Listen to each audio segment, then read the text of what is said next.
Nigeria's government has decided for a temporary period of time, at least details being continually worked on, to suspend import duties on certain food items in order to reduce the escalating price of food. Now, there's been some pushback on that. Dr. Akinwumi Adesina, president of the African Development Bank Group, has faulted that. He says here Nigeria's recently announced policy to open its borders for food imports just to tackle short-term food price hikes is depressing. He continued saying that the focus area should be more long-term in terms of being able to produce jobs and the like. Says Nigeria cannot rely on the importation of food to stabilize prices. Nigeria should be producing more food to stabilize food prices while creating jobs and reducing foreign exchange spending, which will help stabilize the naira. We've got a lot more reaction to that. Let's get to our guest over in Abuja, who is going to be discussing this with us.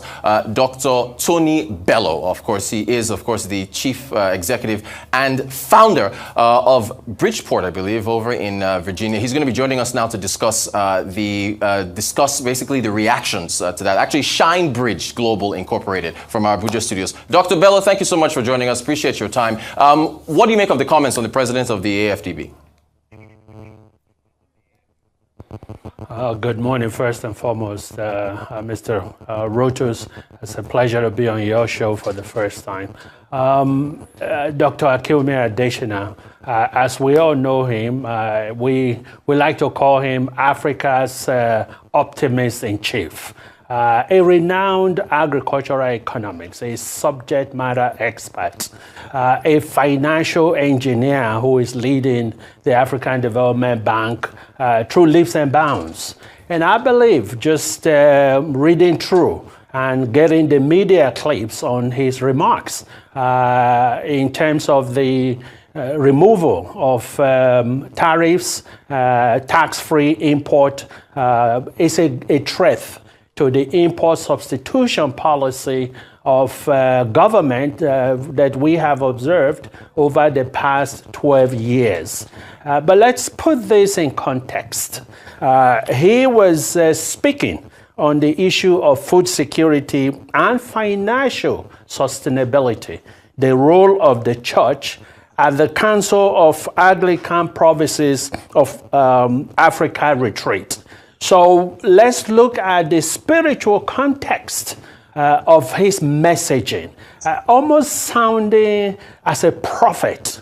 Not only his academic and leadership qualifications, but almost blowing a trumpet to say, Mr. President, you have done great. You have been doing very well with the food emergency directive that was given last year, with contributions of over 130 million USD from African Development Bank, and some of the programs in wheat revolution that is ongoing in Nigeria. You started well, but at this juncture, let us watch out for the foxes that can spoil the vine. I think that was the main message in here, to focus on the things that are working under the food emergency policy or plan of Mr. President, and not to allow import substitution. Mr. President, obviously, he's like the father of our nation. No one would tell the child when the child says, I am hungry, I am famished, I need food, and say, go to bed hungry. And so Mr. President, I believe, is a compassionate leader in this time. And Adesina is simply saying, sir, you started well, let's finish well. Great stuff. And focusing on the long-term opportunities. All right. Look, we just got, and this is key to what we're discussing. The Nigerian Bureau of Statistics has just released inflation figures for June. I'm reading it right now as they're tweeting it out. So headline inflation, 34.19% compared to 33.95 in May. So that's gone up. And for our particular discussion, Dr. Bello, food inflation now in June year on year, 40.87%, climbing from its prior level about 40.03, if I get this correctly. So we're still very much in the high 40% levels year on year for food. So food inflation continuing to climb. So with that in mind, what other options, as far as a solution to bringing down food prices in the short term, we need something now. So doesn't that justify where the government is coming from in terms of trying to allow for the duties to be removed on those imports to bring down prices? Because as these inflation figures show, it's still climbing. Correct. And going back to Dr. Adesina's comments, I think it's a caution, it's a warning. It's to say, listen, we must focus on the long-term solutions, and we have started to do that. The African technology for African agricultural transfer is working. It worked in the northern Nigeria with significant increase in wheat production in Nigeria. The National Agricultural Credit Scheme to empower smallholder farmers. The largest private sector group we have in Nigeria must be retooled. Let's keep focus on that. We have today about $1 billion total, when I looked at my figures, $520 million for agricultural industrialization in Nigeria. Another 300, I think it was $300 million under the green imperative. So as an investment banker, let us focus on production and productivity. Let us focus on food preservation, on food processing, and best of all, on consumer packaged goods manufacturing. Keep an eye on the promise of the Renewed Hope agenda, which is, let us feed our people. And this is where the changes and the inflationary numbers you are seeing that are being reported, these are real. So after the food emergency, what have we done to be sure that Nigeria is producing our staples all year round? This is the way to go. Dry season, wet season farming, we've done it before. We saw good results. Let's make sure we keep an eye on the ball. Private sector engagement is key. Recognizing that the farmers are truly the largest private sector group we have in Nigeria. But let's not return back to the pre-era of the agricultural transformation agenda that helped to stop corruption. Beware of the little foxes that spoils the vine. Our harvest is around the corner. So let us not continue to rely on food imports. Our food import substitution policy over the past 12 years has worked very well. And hold these people accountable. Hold them accountable. You cannot and should not import food without having a backstopping. Let us make sure that if we are giving you a waiver for short-term gain to make sure that Nigerians are able to feed well and have the right nutrition, you must commit to investing in production, at least of the equivalent of what you are being given an import standard license for.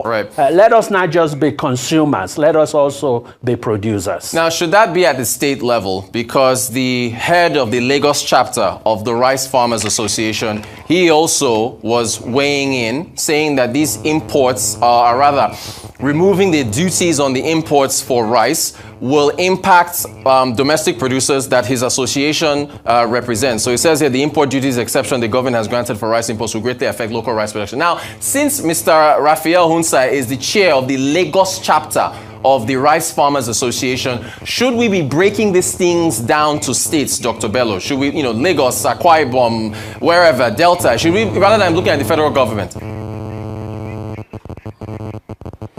Absolutely. The federal government alone can incentivize and create an enabling environment in terms of access to low and affordable financing. That is one. They must invest in infrastructure, road transportation, and what have you.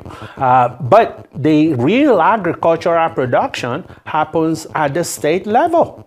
This is where the private sectors reside. There are no private sector group in the federal capital territory who are doing massive farming. This must happen at the state level. And I tell you, I am personally very encouraged by what some governors are doing currently at the state level. There are very good examples, and we can get into those. But I couldn't agree more with my colleague at the Lagos Rice Farmers Association that we run the risk of losing everything that we have invested in production of paddy rice over the past 12 years if we continue with this short-term measure. We're saying it's 150 to 180 days. Yes, that sounds really, really good. But guess what? 12 months later, don't be surprised if the policy continues. And so government must hold whoever is bringing these imports, hold them accountable and hold them responsible.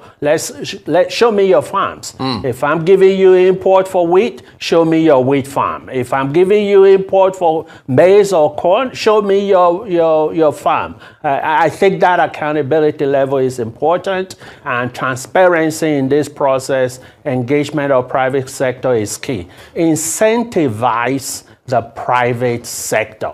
It's kind of that simple. Indeed. What about mechanized farming in terms of boosting output, and also the cost of some of these machines, the skills needed to run them? What's your take on how best to approach that? Absolutely. Again, the subnational government must play a key role. Land clearing, land development, and sustainable agricultural practices, including mechanization, is where the state governments can influence and encourage and incentivize the producers, the processors, and the manufacturers at the state level. It is key. The cost of hiring bulldozers for the responsible deforestation of degraded forests is pretty expensive. Add on top of that the mechanization, tractorization to prepare the land, and then you look at all the inputs. Again, state governments, local governments must all be involved with the private sector. Do not leave this just with government, but let's have the organized private sector, the Rice Farmers Association or Farmers Association of Nigeria, with real professionals in the field, with real practitioners, not political investors and briefcase investors. Enough of that. Enough of that. Dr. Bell, we've run out of time. I just want to quickly get your outlook for food prices, I guess, for the second half of this year. We've seen those inflation figures continuing to climb. How do you see things developing, very briefly, if you can, as far as prices are concerned? Trajectory. I can honestly tell you I do not know whichever way, upwards or downwards, but there is need for stabilization. There are external factors that is helping to drive that. The issue of insecurity, farmer insecurity, must be addressed heads on at the presidency level, and with the support of state governments and local governments for that matter. Without resolving those farmer insecurity issues at the farm, I'm afraid we may see even higher numbers, despite the food import waivers that the government is currently instituting. We really appreciate your time. Dr. Tony Bello, Chairman, Founder of Shine Bridge Global Incorporated. Thank you so much for talking to us about this very pressing issue of food, which is part of Maslow's